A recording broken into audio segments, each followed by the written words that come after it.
She a SheEO. Yeah. Talk sweet, but she run the show. She a SheEO. She a SheEO. Welcome to SheEO Elevate and Execute.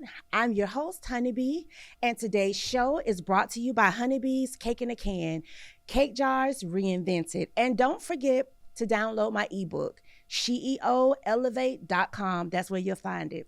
All right, today's guest is Gene Dot. Now, I know that if you live in Jacksonville, you have heard his name before, his voice, or you know who he is because you've been to an event.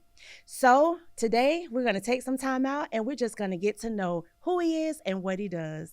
Welcome, Gene. Thank you for having me, Miss Honie Bee. I was honored to get the invitation to be on your platform. I think it's great.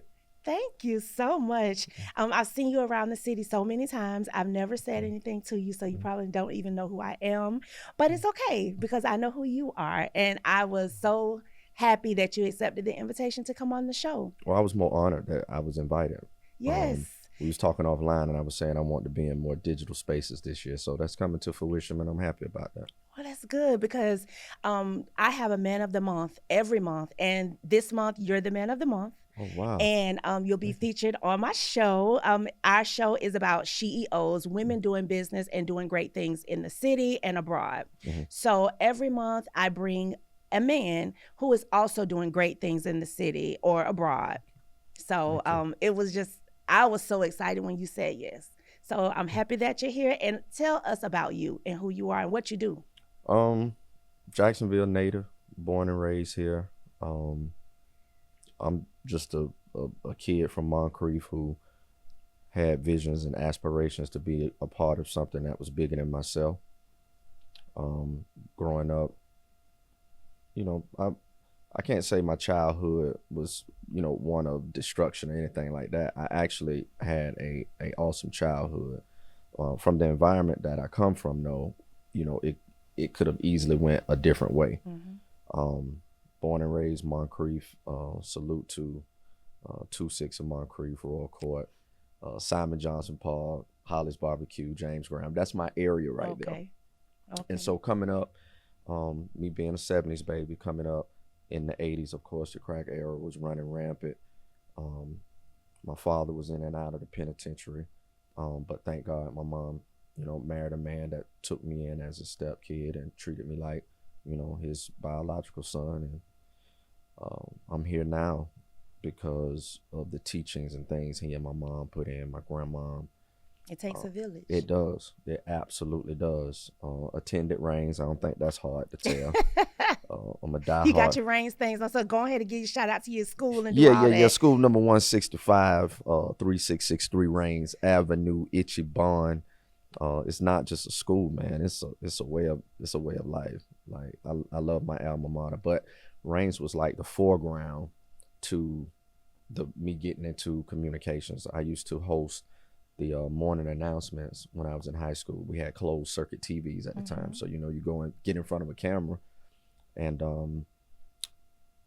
gentleman named Franklin Smith, bless his soul, he selected me to use my personality to host that morning announcements. And then that morphed into our principal implementing a TV productions class. And he came to me and said, White, you're going to be in this class, bringing this TV productions class on there. And it took off from there. Radio came later on. I didn't have I was more aspiring to be on TV. Oh.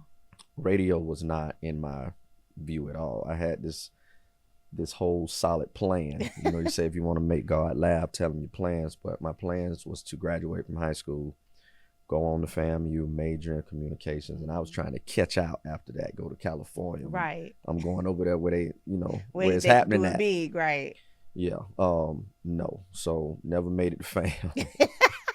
So it stopped real quick. So you went from high school, didn't go to FAM. So we already know. I did a little junior college here. Okay.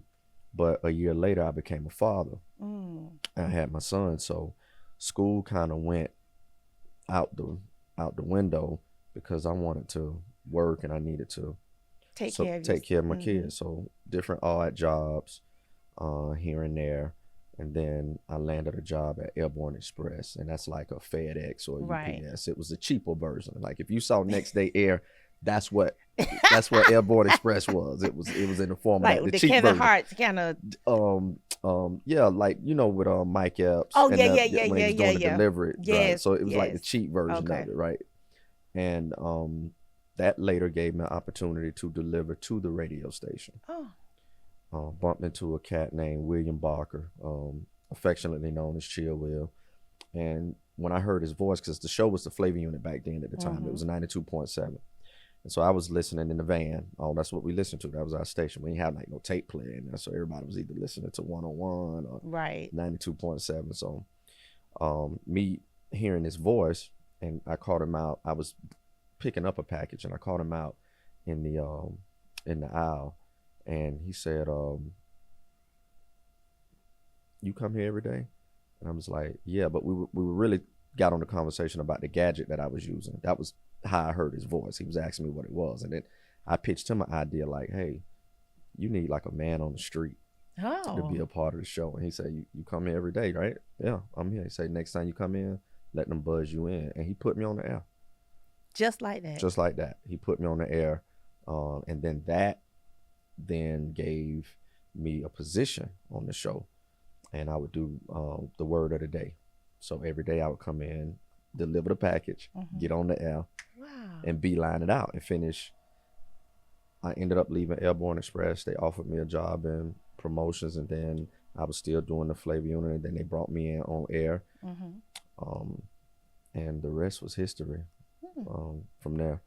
I ended up doing like some sales in 2007. I became an account executive. And then during that time, it was like the recession had hit, like between like 08, 09. Like I was making some pretty good money, 07, 08, but like 09, 10, it kind of dwindled because the recession, the clients were holding on to their resources because, of course, the market itself wasn't spending as it was because, so it was a tough time. And that then triggered me to say, you know what, I want to leave a legacy. I need to do something for my son, and I created a perfume. And so when I created the perfume, unbeknownst to me, I was told that was a conflict of interest. Like you can't have a business while it was crazy. So they terminated me. What? Yeah, Clear Channel fired me. And it was the best thing they could have did because the entrepreneur, I had gotten a skill set from them and learned it, but I'm just an entrepreneur at heart. And I just took that, created the brand, and kept rolling. Thank God for social media. Thank God for digital. Yes. Yeah. Social media, definitely. I think for business owners, small business, big, it doesn't matter. All business. Social media has been, and probably will be how people see you, how people get your product or service, how they even connect, with the brand. So social media is definitely big and will be around for a long time. Yeah, and I've just been pretty consistent. Like I said, just a kid from the city that has had an opportunity, and I love my city, even though it hasn't always been good to me. But I'll never turn my back on Duval. Man, that's who I am. I love Jacksonville as well. Although people do say a lot about Jacksonville because, of course, social media, we see a lot of reviews on Jacksonville. There's nothing to do. Why did they come here? I mean, we've all seen all of that. But to me, I think that it depends on the pockets that you're in. It does. So if you're in a pocket where things are thriving, because Jacksonville is definitely thriving. Oh, it's of course. thriving on a business sense. Yeah, they're building up. Yes. People are moving to Jacksonville. Yes, but if you're in a different demographic, you're stuck somewhere and you can't see what's right there in front of you. Right.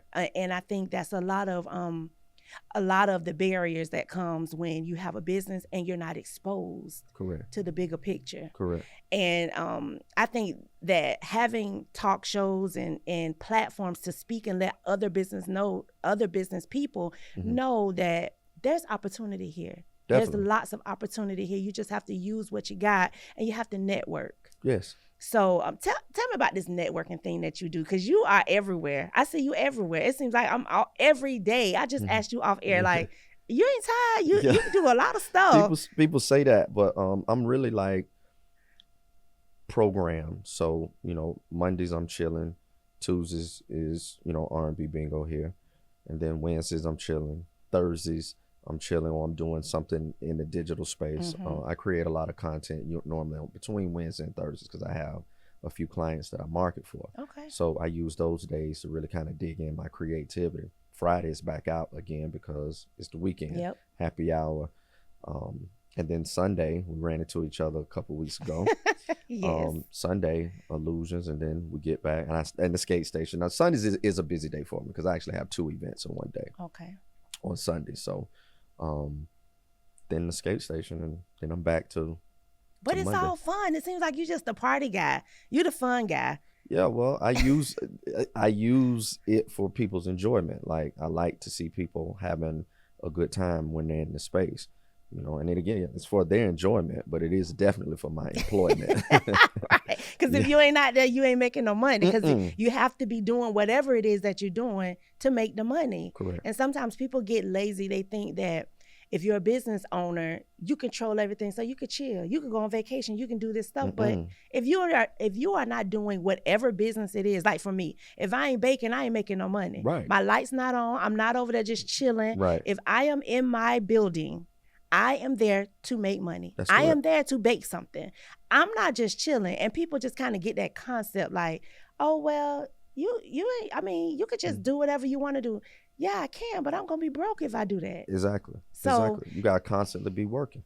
You got to. And gotta people just constantly be don't working. understand that. They're thinking like, well, I mean, you can do. And I'm like, no, baby. No. I have to work in order to make money. And you probably make it look easy. Like, to certain people, they look at me, they make it feel like it's easy. It's a lot of work trying to curate an event, get the message out about the event, and get people to get programmed to say, oh, I think he's over here today, or I think he's over there. Like, people use my page as a guide. I try to give messages of intentional messages of where we are, why. Most of my all of my events, it don't cost you nothing but gas to come. That's a good thing. That's a very good thing to know. It don't cost you anything. Like, you ain't getting hit with no cover charge or nothing. That you're gonna come in, enjoy yourself, get your food, get your drinks, vibe, and we had a good time. That's really it. That's awesome to know.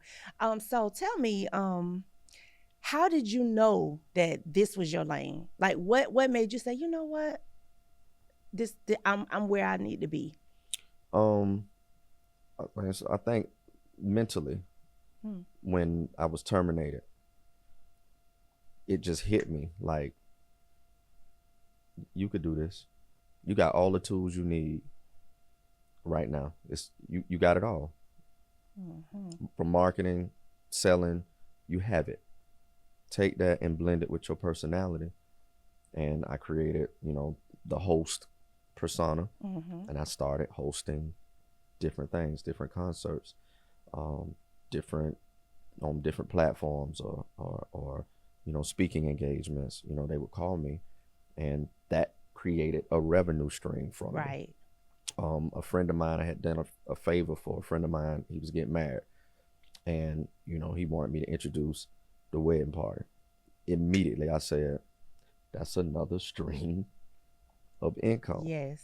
So I've just pretty much tried to take the things that I enjoy and I love, and if I can monetize it, I can. If not, it's to give back, because there's always a different purpose. Like, God has taken care of me over the last 15 years, and I don't have to necessarily clock in, but I do have to clock in. Right. You do have to clock in. Now, you don't clock in, but you know, I had two bouts with corporate, and you know, when they want to change the rules, you know how it can be. It's politics and everything. So I just wanted to be free from that and continue to thrive. I'm back on air now, so since 2014, and That's it's good. a good run. It's 2025. Yeah. That's 11 years. That's a long time. Well, that was a break, like, cause from 2010 to 2014, and I got back on in 2014. But prior to that, I had been on air since 99, like 99 to 2007, and then 2014 to now. Current. Okay. All right. Well, tell me, what is it that you can advise people? So if they're saying, I love whatever it is, can you give them some advice on how to monetize that? Because sometimes we do things that we love and we don't monetize it. We just say, oh, I just love to cook. I just love to do hair. But people doing things that they could actually make money off of, but they don't see it as a business. So they continue to go to the job. And there's nothing wrong if you have a job. Nothing at all. Don't get me wrong. If you work, please work, because you got bills to pay. Don't quit your job. But I think that even if you work somewhere, you should also work for yourself. That's just my thing. I agree. Can you speak to that, to let people know how to do that? Absolutely. First, have the courage to bet on yourself. That's number one. If you are happy or passionate about whatever it is, it's easy to monetize it if there's a market for it. Right. If there's a market for it and you created a space and it's different, people like the newness of things. I remember when Popeyes did the chicken sandwich. Oh my God. And the line was wrapped around. They were just so emphatic about, but it was a new product. And apparently they did the market sure to say, hey, Popeyes ain't never had like no real big bang on a chicken sandwich. So we're gonna, and they got different people to endorse it. Right. Like it really took off. So my advice is, if you are passionate about something and you feel like the market is going to appreciate it, put it on. I don't care if it's t-shirts or if you make, I saw this young lady had a vending machine with eyelashes in it. Eyelashes are a big thing. Yes, I didn't realize like you all take time to get those lashes done, and it's like $25-$30 a pop. I'm like, what? Yes. I need to be doing some lashes. Yes. Yes. So yeah, that's my advice. Like, bet on yourself. Don't be afraid. And listen, it may or may not work out. Everything that I have done didn't turn out gold. Right. I have failed. I have failed a lot. Doors have been closed on me a lot. But people only see the open door. They only see like the glam, the glitter, the shine. Yeah. They don't take into account, all the grit and all the things that you have to go through just to shine for one day. Just to be on a platform that one time, all the platforms that you wanted to be on, you didn't get those. Right. But people don't see that. They don't. They don't see that. And they shouldn't see it.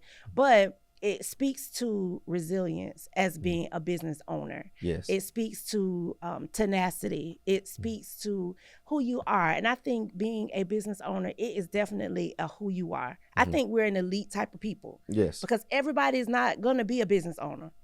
Everybody's not going to be a business owner, but you can monetize something that you do. So I think they're two different things. It is. So, but I think entrepreneurship, actually taking hold of whatever it is that you have, a business, and actually making it serious. That is just different than, because I come from people, my mom and my dad, they're registered nurses, they're retired now, but they come from a time when stability is everything. They ain't with me. You don't have no job, right? What you do all day?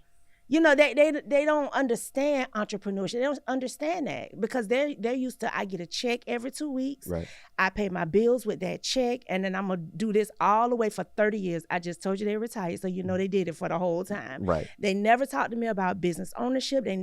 It was never a thought. But when I stepped into this lane, you have to not be afraid to be different. You have to not be afraid because everybody does not understand it.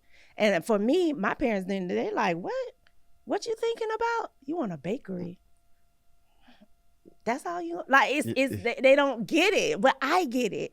And you have to be able to keep going. Yeah, entrepreneurship is not for everybody.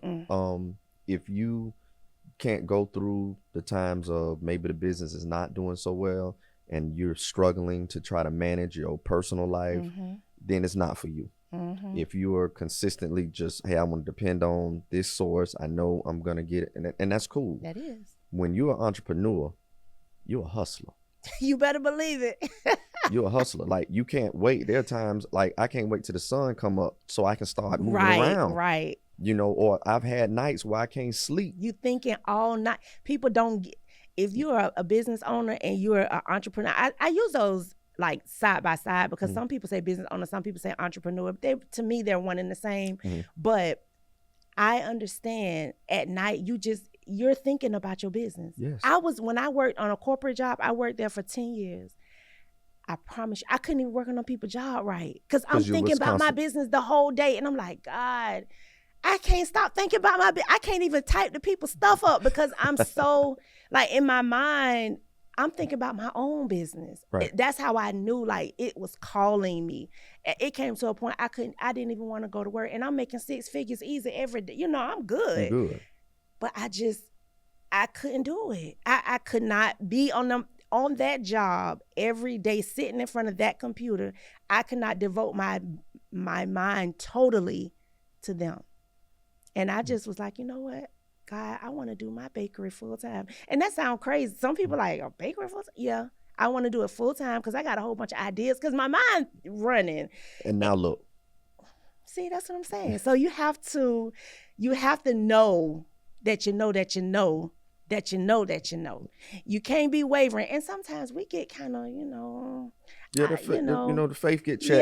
Yeah, the faith get checked. And some months, I say, God, well, for one, like, I had opportunities to go in other markets, like as far as radio, I got offered, to go to up north. But I wasn't willing to leave. At the time, my son was smaller, and I wasn't willing to leave. And now, definitely with my daughter, I'm not going anywhere because more so than anything I've ever done, my biggest accomplishment is being a father. Right. So I just prayed to God to say, let me make it here so that I can be a hands-on father and still be able to support and have fun while I'm doing it. And like I said, the faith get touched. Sometimes it get tested. Yes, and it be some tight months. However, I manage, and I know why that is. Because, again, my belief system in him and my belief system in myself. And as long as I'm breathing, I'm going to be trying to network and something's coming. Right. Something going to pop off. That's how I am. I'm the same way when it comes to I'm just going to do this. I've been doing this since 2018, full time, no job, no nothing. This just And you done went through a season with COVID. Like, yes. That 2020 shut everything down. And 2020, I got a new building. I was on the corner of Edgewood and Lim Turner. I had just got the keys in January of 2020. Wow. And I said, I'm going to renovate my building, and I'm not going to open till July because they gave me a long time to get the building together. Gotcha. So I'm in there, I'm getting my stuff together. COVID hit in March. I'm like, it sure did. Wait a minute. I just got the keys. So I said, you know what? I'm going to keep moving. I kept getting my building together, and I still had my grand opening in July, and I've never closed. And I kept going. I'm still here. I got a bigger, better, everything. And I'm still here because I believed. I was like, you know what?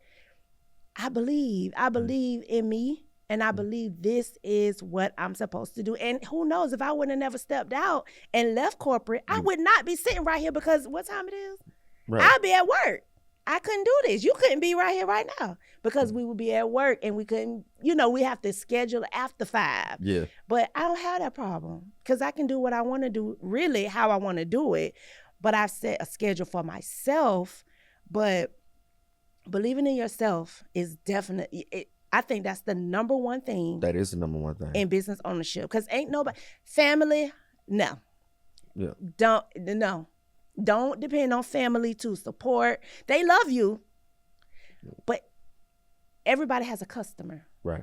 Your customer is not your family. Your customer is whoever your product or service is geared towards. And most likely, your family don't need your service, really, until a certain time come. They might need you to bake a cake or might need you to MC something. They might need you every now and then, but first of all, they ain't going to pay what you Nah. normally pay, whatever you Nah. normally charge, they ain't trying to pay that because Like, you he Shereen, crazy. you Reen, Yeah, you Gene, he gonna and be come like, through. he gonna charge me. We Exactly. family. Cause man, Cause you gonna charge me. We family. Remember when? baby, I do, I but do. But JEA says you got to remember them too. That car note say you got to remember them too. Grocery stores is as high as food is now. man. I can't cut you no slack. But in business world, just know CEOs and men, just know family ain't gonna be the ones that's gonna pay your bills. Mm-mm. It's not. And your friends probably not either, but definitely your family not, because you're too familiar. You're Yeah. too, they know you. And they know you good, but not that good. Yeah. Not good enough to pay the top dollar for you. And see, No. that's just the opposite with me, because when I come to your cake shop, I'm not asking for anything. Mm-hmm. I'm gonna select what I want, Mm-hmm. and I'm gonna pay you what you asked me to Right. pay. I think as a culture, specifically, Yes. we have a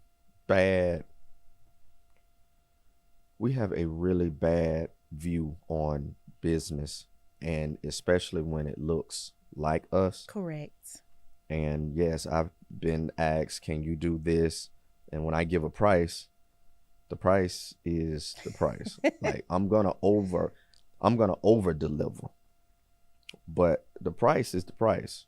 And if you ask me, can we do something better, or can you bring it down a little bit? In my mind, I already don't want to work with you, because you're gonna be now the biggest problem. Yes. You're gonna be the biggest problem. Yes. So I don't even want to do it. Hey, we're gonna just part as friends or associates and get somebody that's in your price. If I can't afford any products or service, I'm not gonna ask for no discount. I don't ask, well, can we do something better? You tell me what it is, I'm gonna pay it. And I feel like that's how you identify who your people are really are. When they show up and support and overspend Mm-hmm. to the point where it's like, oh my gosh, I don't deserve all of this. Right. Let me give you a free cupcake because you came in here and you did this, and you're like, no. I support you. Yes. And if we had that mentality, I think our culture would thrive a lot better, and there would be a lot more support for each other. Because I don't care if it's a black business, white business. I had just had an incident in Carrabba's over the weekend. And, sometimes we give the big establishments a pass. Yes. But small. I'm going to ride you on Facebook hard. I'm going to run it down. Yep. I went here. I asked her to bake this cake by this time. I mean, they going to run it all down. But I didn't give Carrabba's a pass. Management, or the owner happened to be in the building. We had a conversation. And I feel like it should be like that across the board. I just want to be with people that do good business, because my character and my moral standards, it demands it. Because I'm not going to do anything immorally to you, Right. your business, or nothing. Again, your price is your price. You're right. And when I say how family is, family loves you. Mm-hmm. They do. And some family, they understand that business can't be business if they get it free. Some Right. of them understand that. Mm-hmm. Some of them just they don't understand it. They can't get it. But I like what you said about how social media, people will ride small business. They do it. They ride it so hard, and it's so disheartening when I read about thriving businesses that, they're small, but when people get on there and they bash them, that takes money out of that family's mouth. It really does, because then other people say, I ain't going there. I don't want to patronize them, or I don't want to, deal with that.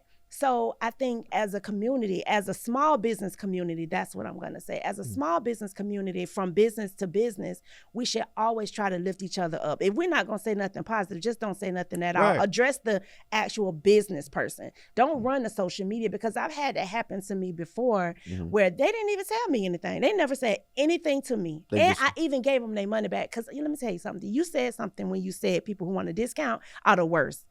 For me, it happened time after time. Every time I gave somebody a discount, they are the most hard to please customers. And I'm like, but I I took off $50 and you still.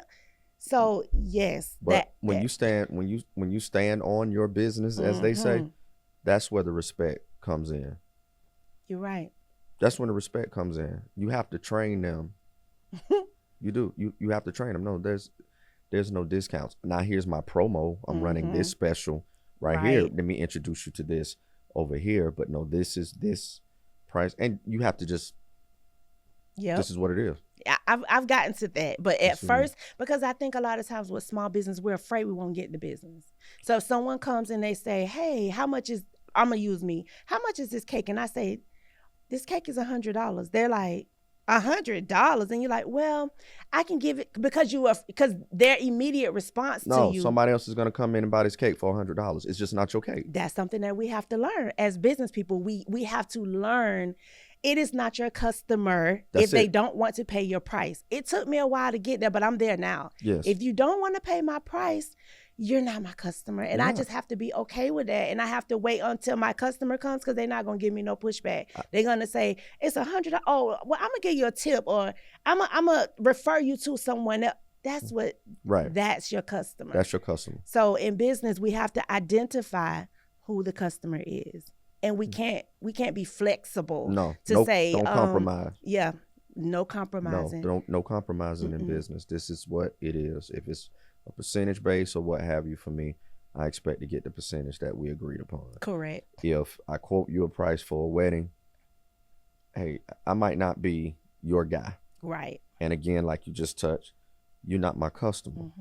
But I do have customers, because that one that says no, I can't do it, or asking for the discount, you got two other customers standing behind them waiting to pay their deposit. Correct. You're right about that. You're right about that. So, all right, so we're going to wrap it up. Is there anything else that you want to say to the business owners around the world? Because I expect to be global.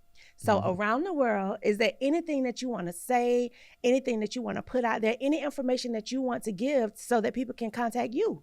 For services. Yeah, I'm on Instagram, gene.com, GENEDOTCOM. I am on Facebook. I'm glad Facebook got to added the follow feature, because I'm not getting 2 Facebook pages. I'm not ever gonna do that. I do need to probably delete some people off there, but just because you want to keep your algorithm clean. So I do need to probably filter it out. But I'm Gene Dot on Facebook. What I would just tell a business owner and business owners around the world, keep going. And just because it didn't happen at that moment doesn't mean that it's not for you. You just got to keep at it. Everybody has a season, and just remember that the rainbow comes after the storm. All right. Well, he said it all. Thank you for watching SheEO Elevate and Execute. And remember to download my free ebook at www.sheeoelevate.com. All right. See you next time. SheEO.